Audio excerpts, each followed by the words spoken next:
Assalamualaikum warahmatullahi wabarakatuh. Semoga kebaikan selalu terlimpah untuk kita semua. Amin ya rabbal alamin. Suatu hari Baginda Raja mengundang 3 orang ilmuwan yang paling pintar di kota Baghdad. Abu Nawas juga turut serta diundang.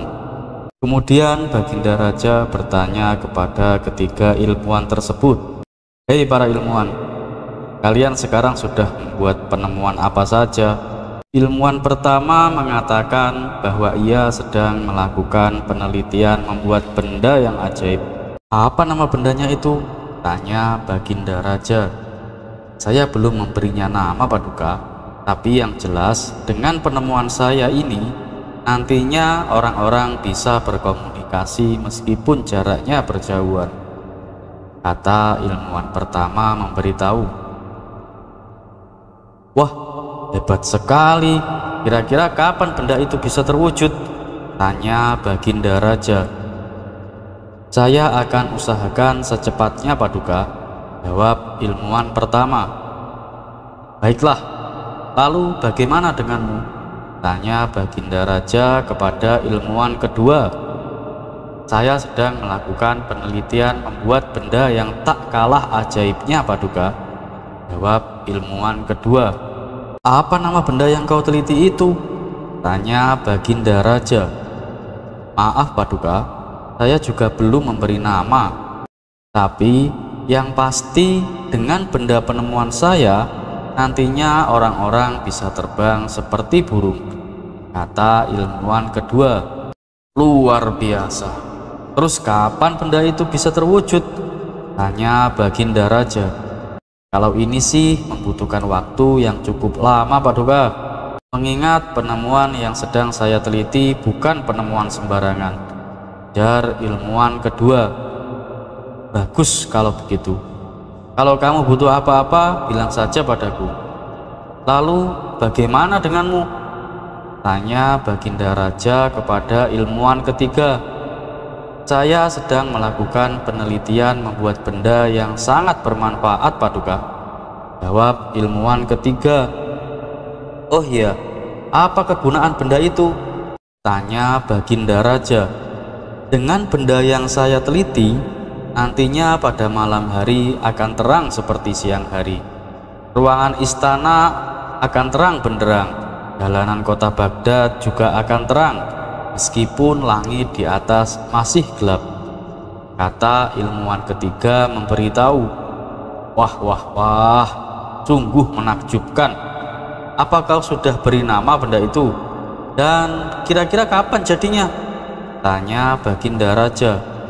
"Mohon maaf, Paduka, karena ini masih tahap penelitian, saya belum memberinya nama, dan saya juga belum bisa memastikan kapan benda itu terwujud," jawab ilmuwan ketiga. Dengan tersenyum bangga, Baginda Raja berkata kepada mereka, "Kalian semua memang ilmuwan yang pintar. Saya bangga dengan kalian," puji Baginda Raja. Ketiga ilmuwan tersebut juga saling memuji dengan penemuannya masing-masing. Sementara Abu Nawas yang sedari tadi duduk terdiam, tiba-tiba dikagetkan oleh sebuah pertanyaan. Abu Nawas, bagaimana denganmu? Kamu sudah mendapatkan penemuan apa?" ledek salah satu ilmuwan. Paling juga dia menemukan benda yang bisa membuat keledai bernyanyi," timpal ilmuwan lainnya. Spontan mereka pun tertawa terpingkal-pingkal. Itu pula dengan Baginda Raja. Merasa dirinya dipermalukan, Abu Nawas segera mengeluarkan jurus jitunya. Penemuan kalian itu nggak ada apa-apanya bila dibandingkan dengan penemuanku," kata Abu Nawas. "Oh iya, apa itu?"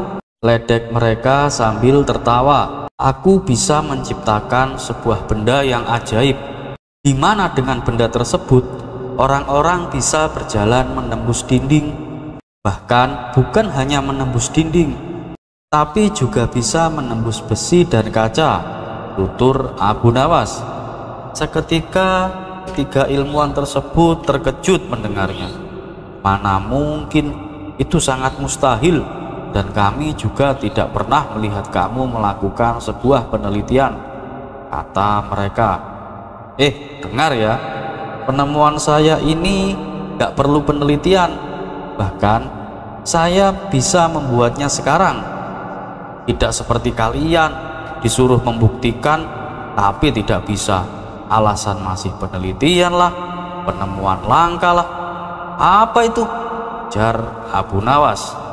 Baginda Raja pun merasa penasaran dengan penemuan Abu Nawas. Bener Abu Nawas, kau nggak bohong kan? Tanya Baginda Raja. Bener Paduka Yang Mulia, jawab Abu Nawas dengan nada serius. Adapun ketiga orang ilmuwan tadi juga penasaran dengan penemuan Abu Nawas. Mereka pun lalu bertanya, kamu yakin bisa menciptakan benda yang bisa membuat orang menembus dinding dan besi? Dengan penuh percaya diri, Abu Nawas menjawab, ya bisalah. Kalian nggak percaya? Akan kubuktikan sekarang juga, jawab Abu Nawas. Semakin kagumlah mereka mendengarnya. Luar biasa. Apa nama benda penemuanmu itu? Tanya mereka kembali. Nama bendanya adalah pintu, jawab Abu Nawas cengengesan. Spontan Baginda Raja tertawa terbahak-bahak mendengarnya. Kurang ajar, kita dikerjai Abu Nawas, kata mereka. Kurang ajar, kita dikerjai Abu Nawas, kata mereka dengan nada kesal. Tawa Baginda Raja pun semakin keras melihat reaksi ketiga orang ilmuwan tersebut. Dan dengan masih tertawa, Baginda Raja berkata, kalian boleh lebih pintar daripada Abu Nawas, tapi ketahuilah, kalian gak akan bisa mengalahkan akal cerdiknya.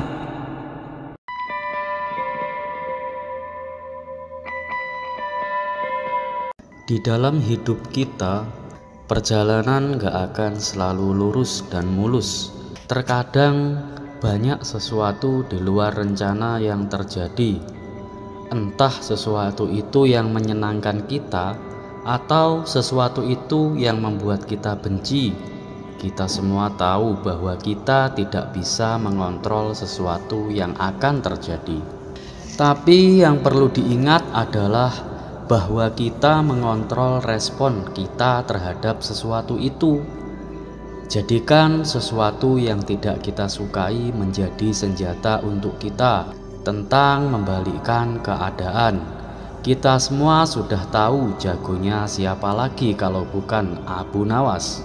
Sepertinya Abu Nawas selalu menang dalam setiap tantangan atau masalah-masalah yang ia hadapi. Bukan semata-mata karena masalah itu ringan, tapi karena Abu Nawas cerdik dalam merespon masalah yang datang kepadanya. Seperti pada kisah kali ini, alih-alih marah karena dikatain dengan kata-kata kotor, Abu Nawas malah menjadikan kata kotor itu sebagai senjata untuk melawan balik. Dan berikut kisah lengkapnya. Suatu hari Abu Jahil mendatangi warung tempat biasa kawan-kawan Abu Nawas nongkrong. Ia mengeluhkan masalah yang dialaminya, yang sampai saat ini belum ada jalan keluarnya. Kenapa tidak minta tolong Abu Nawas saja? Dia kan cerdik dan pintar, pasti ada solusi untuk permasalahanmu, kata salah satu kawan Abu Nawas. Justru itu tujuanku kesini, memang untuk menemuinya. Tapi kok dia belum datang juga ya? Balas Abu Jahil.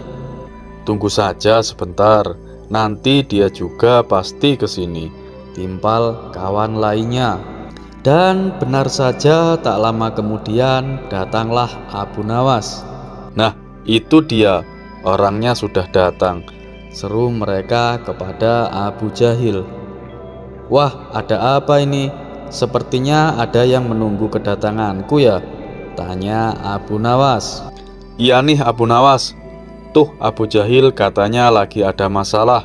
Barangkali kau bisa membantunya, jawab mereka. Apa benar Abu Jahil? Tanya Abu Nawas kepada Abu Jahil. Iya Abu Nawas, aku datang ke sini memang untuk minta bantuanmu, jawab Abu Jahil. Oh, memang apa masalahmu? Tanya Abu Nawas kembali. Kemudian Abu Jahil menceritakan permasalahannya yang sedang dialaminya. Baiklah Abu Jahil, besok aku akan ke rumahmu. Kalau hari ini, aduh maaf, aku nggak bisa, ucap Abu Nawas. Mendengar hal itu, seketika Abu Jahil terlihat gembira karena ia yakin dengan bantuan Abu Nawas pasti masalahnya akan selesai. Terima kasih Abu Nawas, besok aku tunggu di rumah ya, balas Abu Jahil. Dan singkat cerita, pada keesokan harinya, dengan penuh harapan, Abu Jahil menantikan kedatangan Abu Nawas. Akan tetapi, sampai waktu menjelang siang, Abu Nawas tak kunjung datang. Abu Jahil masih mencoba untuk bersabar, tapi ketika waktu sudah menunjukkan sore dan Abu Nawas masih belum juga datang, hal ini membuat Abu Jahil merasa geram. Gimana sih Abu Nawas? Katanya mau ke sini. Udah sore begini tapi belum datang juga.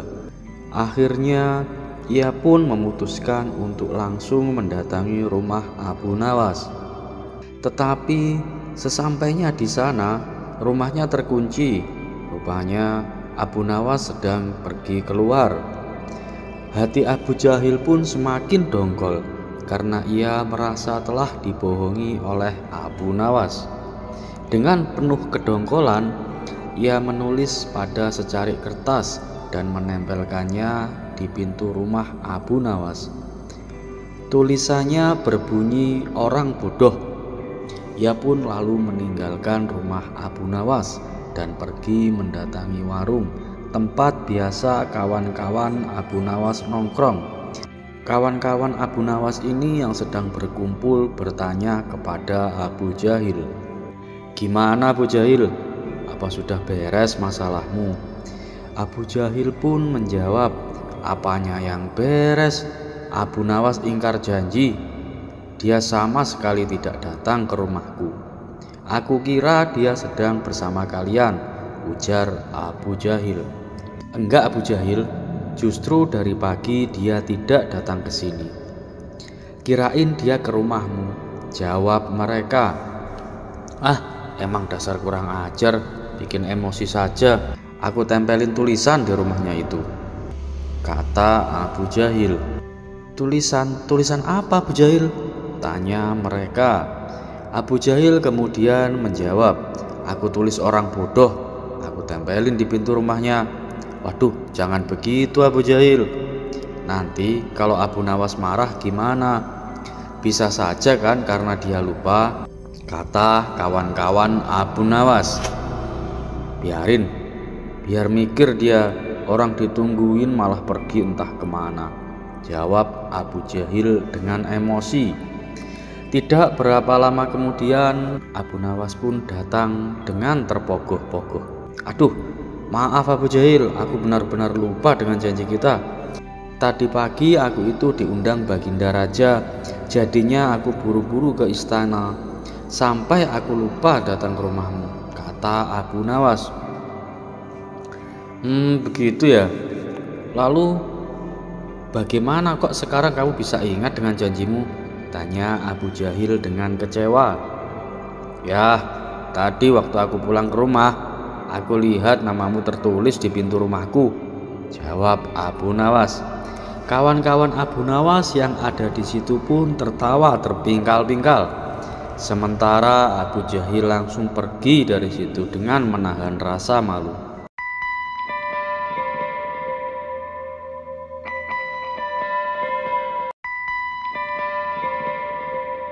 Abu Nawas memang orang yang mempunyai jiwa sosial yang tinggi. Sering salam sapa, dan tak jarang pula nongkrong bersama kawan-kawannya. Sebenarnya sang istri tak mempermasalahkan hal itu, asal Abu Nawas ingat waktu. Tapi yang jadi masalahnya adalah Abu Nawas sering pulang larut malam, hingga membuat istrinya geram. Sampai-sampai sang istri tak segan untuk memarahinya, dan terkadang malah sampai memukulnya dengan tongkat. Tetapi semua itu tak membuat Abu Nawas jera. Akhirnya sang istri menggunakan cara lain, yaitu mengunci pintu rumahnya dan membiarkan Abu Nawas tidur di luar rumah.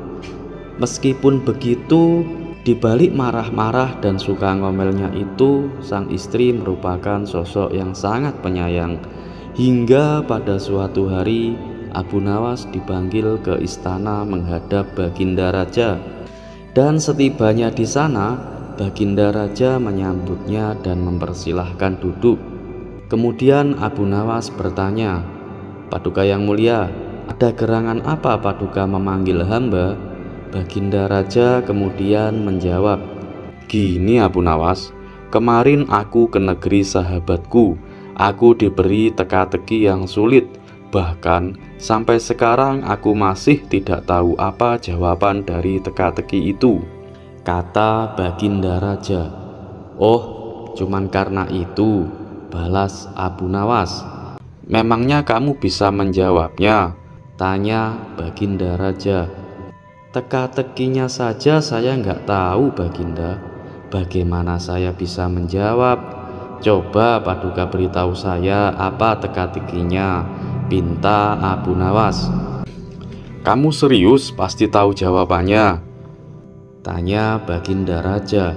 "Ya, selama ini memang ada yang nggak bisa saya jawab Paduka," kata Abu Nawas dengan sombong. "Kelas. Baiklah Abu Nawas, tapi ingat kalau sampai jawabanmu salah, ada hukuman menantimu. Kalau jawabanmu benar, kamu akan dapat hadiah besar," tegas Baginda Raja. "Insya Allah Paduka, saya siap," saut Abu Nawas. "Begini teka-tekinya Abu Nawas, apa yang bisa membuat orang sedih di saat bahagia, dan di waktu yang sama juga membuat orang itu menjadi bahagia di saat sedih?" "Tapi jawabannya cuma satu," jelas Baginda Raja. Sejenak Abu Nawas terdiam. Ia tampak serius mencari jawaban atas teka-teki tersebut. Tiba-tiba terlintas di benak Abu Nawas sosok bayangan yang selama ini menghantuinya.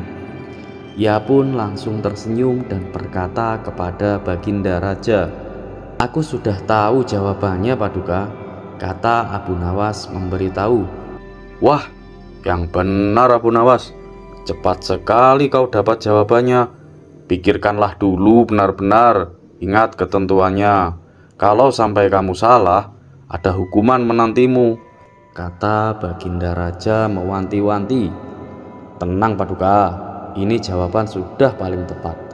Bahkan ini sudah sekian lama menghantui saya, dan ternyata ini adalah jawaban atas teka-teki Paduka," jawab Abu Nawas dengan yakin. "Baiklah Abu Nawas, apa jawabannya?" tanya Baginda Raja. "Jawabannya adalah istri saya Paduka," terang Abu Nawas. Baginda Raja pun heran dan kemudian bertanya, "Loh, kok istrimu? Coba jelasin apa maksudnya?" Abu Nawas kemudian membalas, "Jadi begini Paduka, saat saya sedang bahagia kumpul nongkrong bersama kawan-kawan, tiba-tiba istri saya datang memukul pakai tongkat dan menyuruhku untuk segera pulang. Nah, itu dia yang membuatku sedih di saat saya bahagia. Tapi di saat itu juga saya merasa bahagia karena bersamaan dengan kedatangan istri saya, Tuan Hamid juga datang untuk menagih hutangnya kepadaku," jawab Abu Nawas. Spontan Baginda Raja tertawa terbahak-bahak mendengar jawaban Abu Nawas. Ia pun diberi hadiah oleh Baginda Raja sekantung koin emas Ini hadiahmu Abu Nawas. Jangan lupa lunasi hutangmu ke Tuan Hamid, kata Baginda Raja sambil terus tertawa.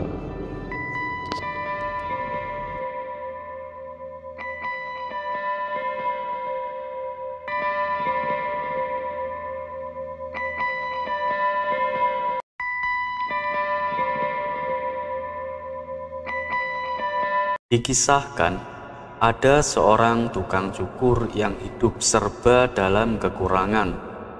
Meskipun ia sudah membuka usahanya di kota, namun usaha jasa cukurnya selalu sepi. Hal ini membuatnya hampir putus asa. Suatu hari, datanglah Abu Nawas ke tempatnya untuk potong rambut. Si tukang cukur pun langsung menyambutnya dan mempersilahkannya duduk. Setelah Abu Nawas selesai potong rambut, lalu ia memberikan sejumlah uang sebagai upah jasanya.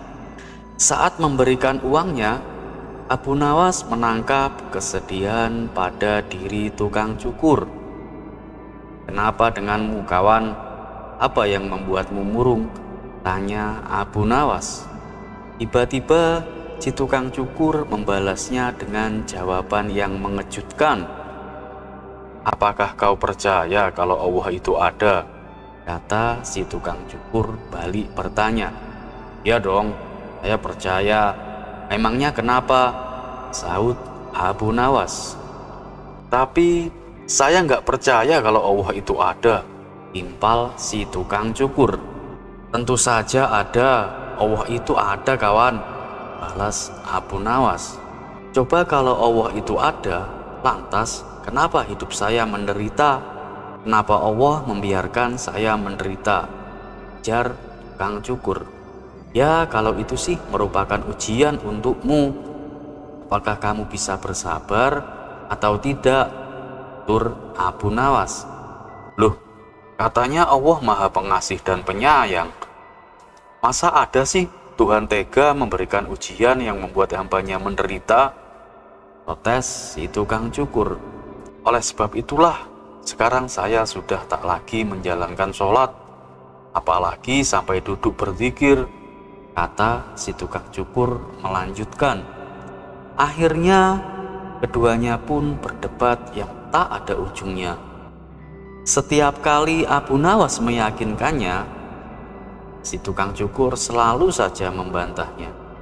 Karena perdebatannya tidak menemui titik temu, Abu Nawas pun akhirnya meninggalkan si tukang cukur. Dan ketika dalam perjalanan pulang, tanpa sengaja Abu Nawas melihat gelandangan dengan penampilan rambut gondrong. Tiba-tiba terbesitlah di benaknya sebuah ide yang cemerlang. Tanpa menunggu lama, Abu Nawas segera mengajak gelandangan tersebut mendatangi tempat si tukang cukur. Sesampainya di depan tempat cukur, Abu Nawas berteriak, "Tukang cukur itu nggak ada! Tukang cukur itu nggak ada! Tukang cukur itu nggak ada!" Dengar teriakan Abu Nawas, si tukang cukur keluar dari tempatnya.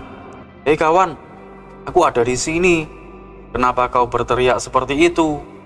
kata si tukang cukur. Akan tetapi Abu Nawas tak menghiraukannya. Ia kembali berteriak lebih kencang, "Tukang cukur itu nggak ada! Tukang cukur itu nggak ada!" Begitu seterusnya. "Hei kawan, aku ada di sini. Aku kan tadi yang mencukurmu. Masa kamu lupa?" timpal si tukang cukur. "Kalau tukang cukur itu ada, kenapa orang ini rambutnya gondrong dan acak-acakan dibiarkan?" jar Abu Nawas sambil menunjuk gelandangan yang sedang bersamanya. "Ya, dia kan tidak datang kepada aku. Bagaimana aku bisa mencukurnya?" kata si tukang cukur. "Nah, itu dia. Begitu pula kalau kamu tidak mau datang kepada Allah, bagaimana Allah mau menolongmu?" kata Abu Nawas. Kali ini si tukang cukur hanya terdiam, dan Abu Nawas pun langsung berlari dari hadapannya. Sementara si tukang cukur duduk termenung dan menyadari atas kesalahannya. Penderitaan hidup yang dialaminya bukan karena tidak adanya Allah, melainkan karena ia enggan mendekatkan diri dan meminta pertolongan kepada Allah.